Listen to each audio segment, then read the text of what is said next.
नमस्कार, स्वागत है आप सभी का। मैं हूं आपके साथ शाफनी पटनायक। बुलेटिन की शुरुआत करेंगे। प्रदेश के मुख्यमंत्री पुष्कर सिंह धामी एक दिवसीय दौरे पर उधम सिंह नगर पहुंचे, जहां उन्होंने प्रस्तावित कार्यक्रम में शिरकत की। सीएम धामी ने रुद्रपुर तहसील अंतर्गत स्थित राधा स्वामी सत्संग भवन में नकल विरोधी कानून पर आयोजित हस्ताक्षर अभियान कार्यक्रम व छात्र छात्राओं के साथ संवाद किया।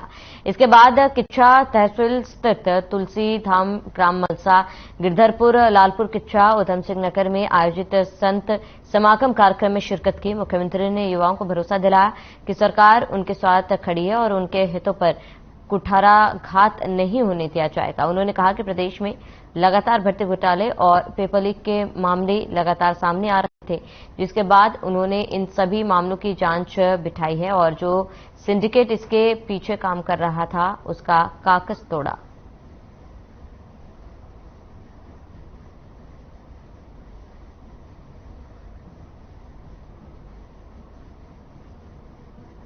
निश्चित रूप से ये नकल विरोधी कानून के लागू हो जाने से हमारे सभी छात्र छात्राएं, हमारे भाई बहन जिनको प्रतियोगी परीक्षाओं में भाग लेना है, अब उनके मन में किसी प्रकार की कोई शंका नहीं होनी चाहिए। बिल्कुल शंका विहीन होकर सबको अपने कैरियर की ओर, अपनी पढ़ाई की ओर, अपनी तैयारियों में लगना चाहिए। मैं सभी को शुभकामनाएं देता हूं कि जहां भी मैं जा रहा हूं सभी छात्र छात्राएं, हमारे भाई बहन बड़ी संख्या में आ रहे हैं और इस कानून के लागू हो जाने का सरकार का धन्यवाद कर रहे हैं। मैं सब बच्चों को शुभकामनाएं और उनका धन्यवाद।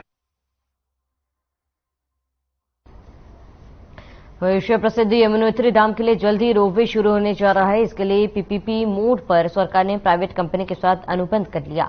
पर्यटन मंत्री सतपाल महाराज ने बताया कि रोपवे पर पीपीपी मोड पर अनुबंध हो गया है और जल्द ही इसका कार्य शुरू हो जाएगा। रोपवे बनने से 5.5 किलोमीटर का सफर 15 मिनट में हो जाएगा। इस रोपवे में 500 लोग एक बार में यमुनोत्री धाम पहुंच जाया करेंगे, जो कि यात्रा के लिए बहुत अच्छा है। इसकी लागत 167 करोड़ रुपए है। इससे यात्रा बेहद सरल हो जाएगी।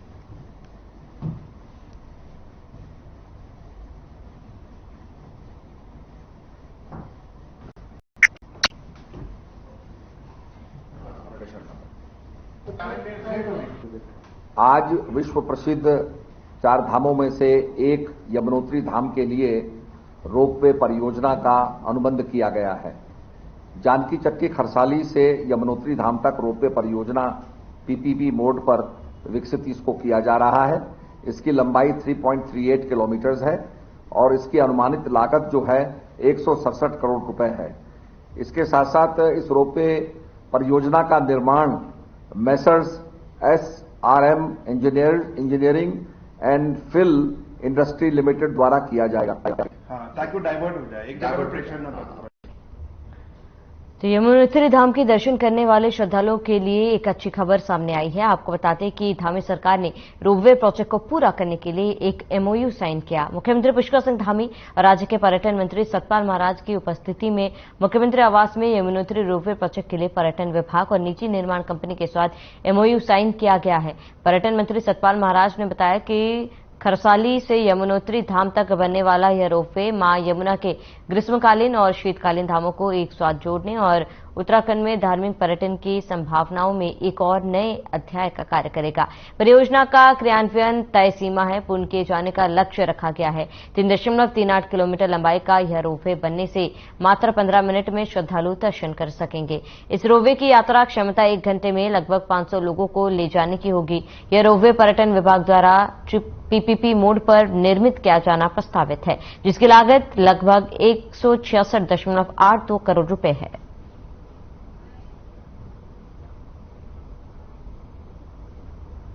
आज विश्व प्रसिद्ध 4 धामों में से एक यमुनोत्री धाम के लिए रोपवे परियोजना का अनुबंध किया गया है।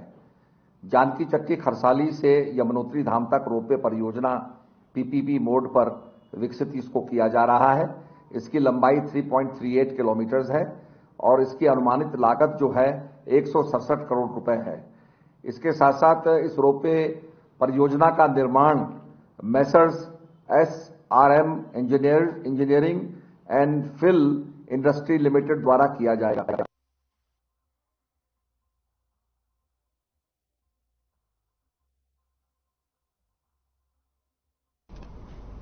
वहीं नगर पंचायत दिनेशपुर के डॉक्टर श्यामा प्रसाद मुखर्जी सामुदायिक भवन में भारतीय जनता पार्टी की दिनेशपुर मंडल के कार्यकर्ताओं की एक बैठक का आयोजन किया गया। बैठक में आगामी लोकसभा चुनाव और नगर पंचायत चुनाव में अभी से तैयारी की विशेष चर्चा की गई। इस दौरान क्षेत्र विधायक अरविंद पांडे ने कहा है कि आगामी लोकसभा चुनाव में प्रधानमंत्री मोदी का जीतना तय है।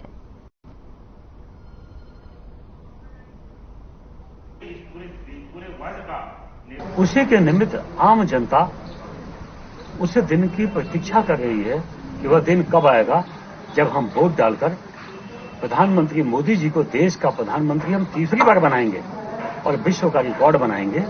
इस नाते जनता तैयार बैठी है और 100% 2024 में भारतीय जनता पार्टी की सरकार बननी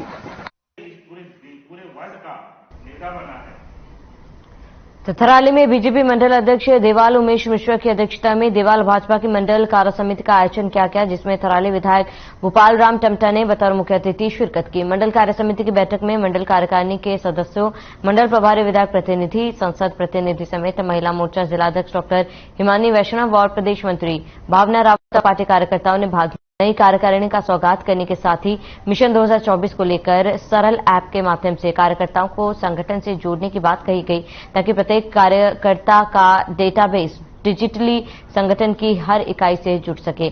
बैठक में संगठन को गांव-गांव तक मजबूत करने और आम लोगों को केंद्र की कल्याणकारी योजनाओं की जानकारी देने के लिए विशेष चर्चा की गई।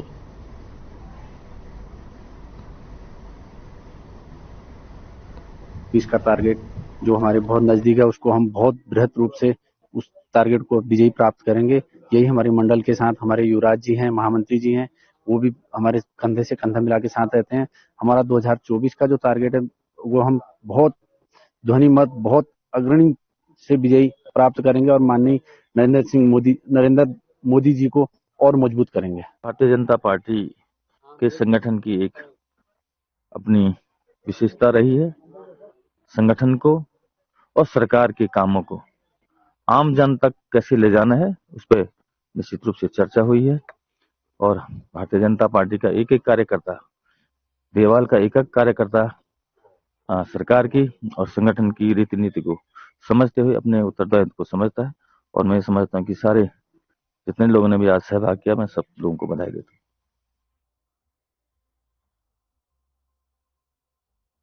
तो भाजपा नेता लगातार प्रदेश सरकार द्वारा लागू किए गए नकल विरोधी कानून की जमकर तारीफ कर रहे हैं, जिसको लेकर एक और भाजपा के प्रदेश स्तरीय नेता पत्रकार वार्ता कर नकल विरोधी कानून को प्रदेश सरकार की सार्थक पहल बता रहे हैं। वहीं युवा भाजपा भी रैली निकालकर प्रदेश की भाजपा सरकार को युवा हितैषी बता रही है। इसी क्रम में आज भाजपा के प्रदेश प्रवक्ता विनोद सुयाल ने पत्रकार वार्ता के दौरान केंद्र और प्रदेश सरकार की जमकर तारीफ की। पार्टी प्रवक्ता विनोद सुयाल ने कहा है कि केंद्र और प्रदेश की भाजपा सरकार के राज में हर वर्ग का ध्यान रखते हुए विकास किया जा रहा है। साथ ही उन्होंने बेरोजगार आंदोलन को लेकर कांग्रेस पर ठिकरा फोड़ते हुए कहा है कि कांग्रेस अपने राजनीतिक लाभ के लिए युवाओं के कंधे पर बंदूक रखकर चला रही है। वहीं उन्होंने कहा कि नकल माफियों को सलाखों के पीछे भेजने और युवाओं को उनके हक की नौकरी देने के लिए प्रदेश सरकार ने नकल विरोधी कानून लागू किया है, जिसमें नकल माफियाओं पर अंकुश लगेगा और पारदर्शी तरीके से प्रतियोगी परीक्षाएं हो पाएंगी।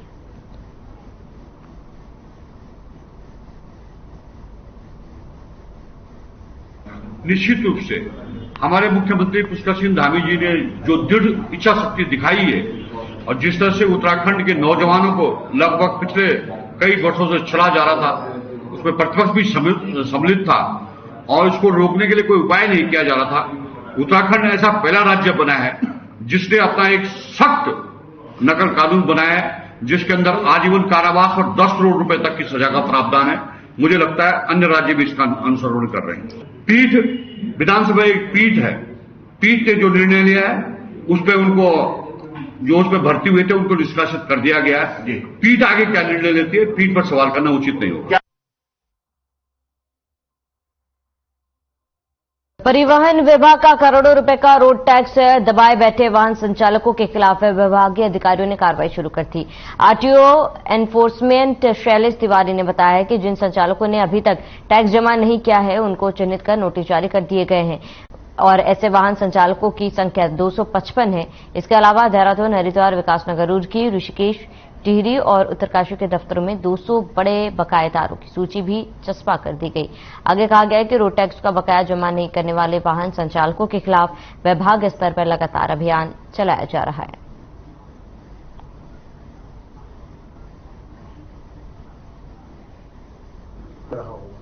हमारे यहाँ जो वाहन चालक समय पर टैक्स जमा नहीं कर पाते हैं तो वो उनके जो टैक्स की रिपोर्ट होती है वो बकाये में चली जाती है, और ऐसे बकाया वाहन जो हमारे हैं उनके लिए हम उनको नोटिस जारी करते हैं, उनका इन्फोर्समेंट भी करते हैं, मार्ग पे हम उनकी गाड़ियों पर चालान भी करते हैं, सीज भी करते हैं। तो अभी हम लोगों ने क्या किया है कि अभी हम लोगों ने 255 वाहन चालकों को विगत 2 महीने में हमने नोटिस जारी किया है।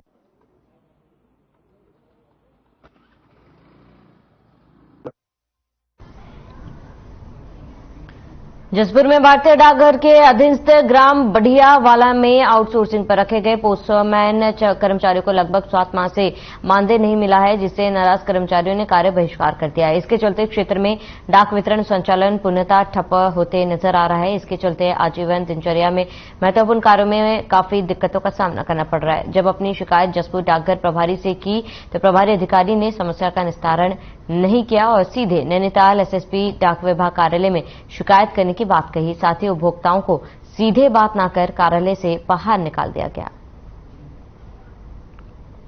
अपनी शिकायत दर्ज दी गई और जो मैं 2014 से पहले जसपुर में था सर, और अब जो है बड़े वाले मुझे 4-5 साल हो गए और सर मैं यहीं काम करता हूँ। 6 महीने से मुझे वेतन नहीं मिला है सर। मेरे पास करीब 30 गांव यहाँ है सर। 11 गांव इधर है डाम में और जो कि वन इंटरजेट एरिया है सर, और करीब और जो है 20 गांव मेरे पास मेगा वाले से सट के भगवतपुर आधा और इधर से हजीरो और ये क्षेत्र।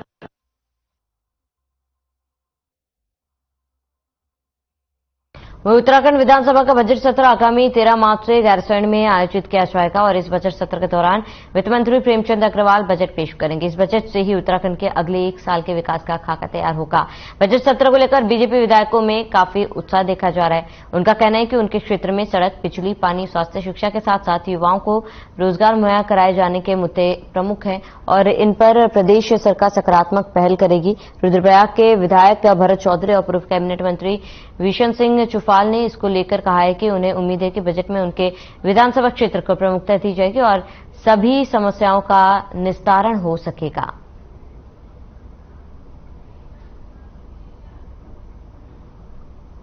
बजट सत्र है, बजट सत्र साल भर का लेखा जोखा है।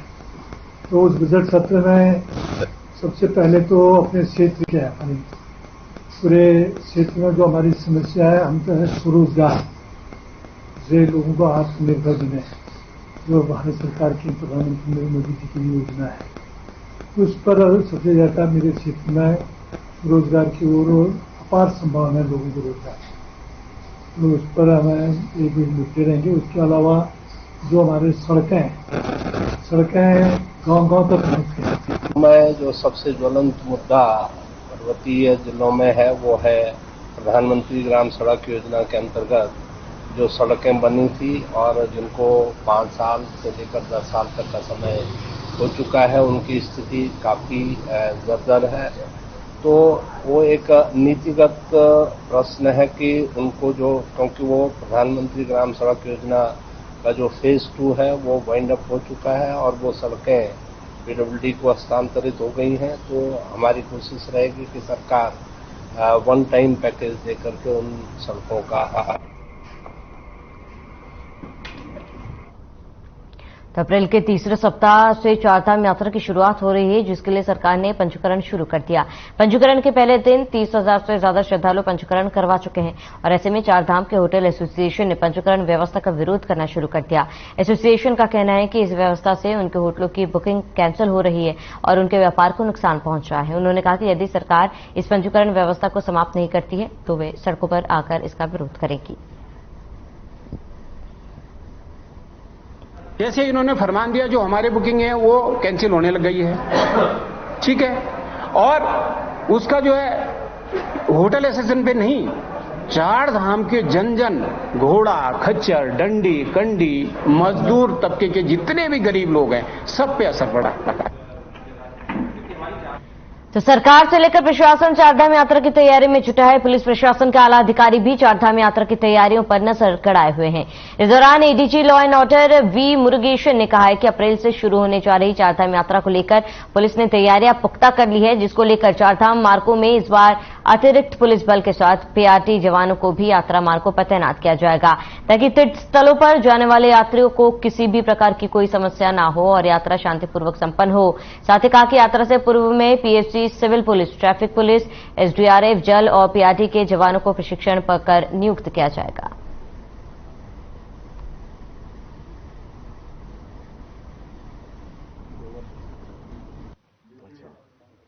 इस बार भी हमने पहले से माननीय मुख्यमंत्री जी ने कल मीटिंग भी कराया और हमारी रेंज लेवल पे भी मीटिंगें हुई है।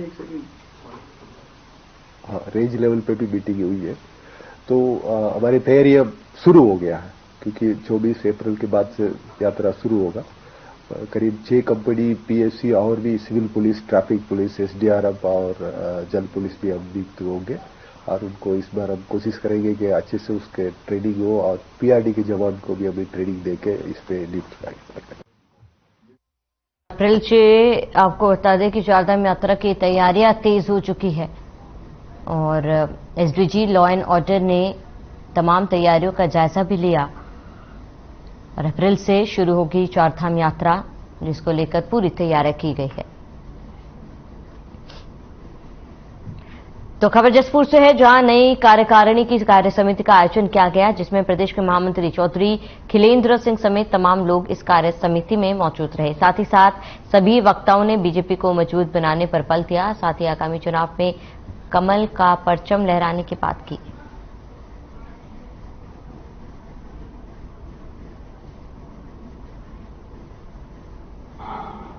निश्चित कुछ न कुछ होनी चाहिए। भारतीय जनता पार्टी जिला काशीपुर के तत्वावधान में आज जसपुर नगर मंडल की कार्य समिति आयोजित हो रही है। इसी प्रकार पूरे जिले के अंदर सभी जगहों पर पूरे मंडलों में कार्य समितियों का आयोजन हो रहा है। आज नई टीम जो बनी है, पहली बैठक है। ये बात की जाए नगर पार्टी की जो विचारधारा है वो निरंतर बढ़ रही है। निश्चित कुछ न कुछ होनी चाहिए। तो ऋषिकेश आबकारी विभाग की टीम ने चेकिंग के दौरान एक कार से 100 लीटर कच्ची शराब पकड़ी है। शराब तस्करी के आरोप में 3 लोगों को भी गिरफ्तार किया गया है, जिनके खिलाफ मुकदमा दर्ज कर लिया गया है। आबकारी विभाग के मुताबिक बुधवार की शाम मुखबिर ने सूचना दी कि श्यामपुर के पास एक कार से कच्ची शराब की सप्लाई होने वाली है। सूचना के आधार पर आबकारी विभाग के इंस्पेक्टर प्रेरणा बेस्ट अपनी पूरी टीम के साथ जंगलात रोड के पास पहुंची, जहां उन्होंने आरोपियों को गिरफ्तार किया।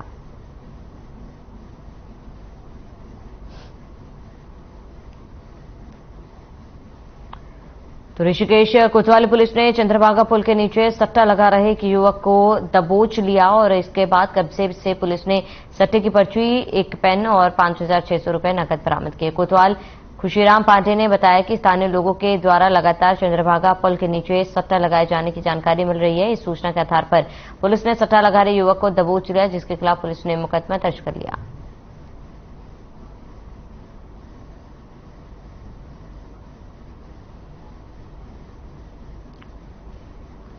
खबर रुड़की से, जहां हाईवे मार्ग पर गन्ने से लदी ओवरलोडिंग ट्रैक्टर ट्रॉली पलट गई, जिससे सड़क के किनारे एक झोपड़ी नुमा फ्रूट की दुकान ध्वस्त हो गई थी। बता दें, हादसे में हताहत नहीं हुआ है। वहीं इस मामले में एआरटीओ और ट्रैफिक पुलिस पूरी तरह से निष्क्रिय नजर आया है। हालांकि जगह जगह चेकिंग अभियान जारी है, पर इन ट्रैक्टर ट्रॉली पर कोई कार्यवाही नहीं होती है।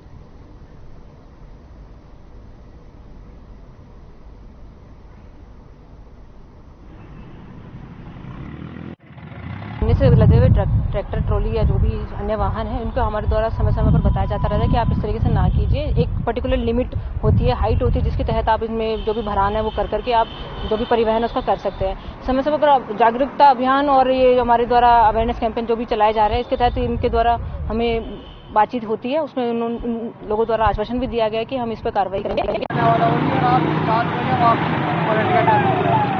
कहाँ से आते हैं गन्ने भर के?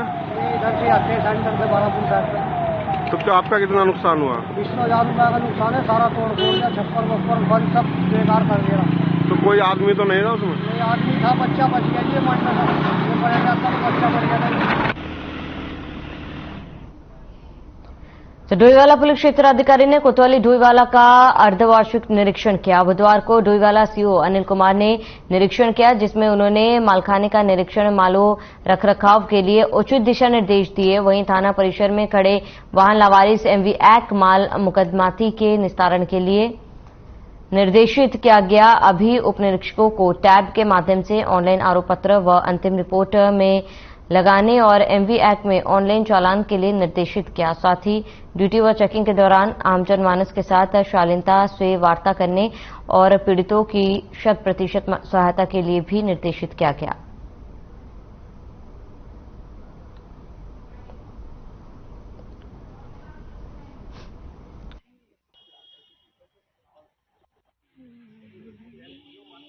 मेरे द्वारा कोतवाली डोईवाला का निरीक्षण किया गया, जिसमें यहाँ का जो शस्त्र, रजिस्टर और अन्य सामान, माल इत्यादि जो भी थाने में सरकारी संपत्ति है उसके जांच पड़ताल की जाती है।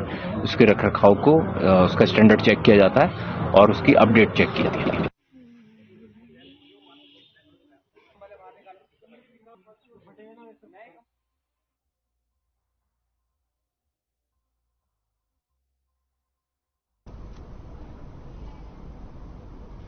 तो उत्तराखंड में आगामी अप्रैल माह से चारधाम यात्रा की शुरुआत हो जाएगी। चारधाम यात्रा को सफल और व्यवस्थित बनाने के लिए सभी तैयारियों का जायजा लिया गया, जिसको लेकर बद्री केदार मंदिर समिति के अध्यक्ष अचेंद्र अजय ने बताया कि केदारनाथ और बद्रीनाथ धाम में श्रद्धालुओं के लिए सुगम और सरल दर्शन व्यवस्था सुनिश्चित करने के लिए समिति की ओर से पहल की जा रही है। इसी के तहत बद्रीनाथ केदारनाथ मंदिर समिति ने देश के 4 प्रमुख मंदिरों में अध्ययन दल भेजे थे।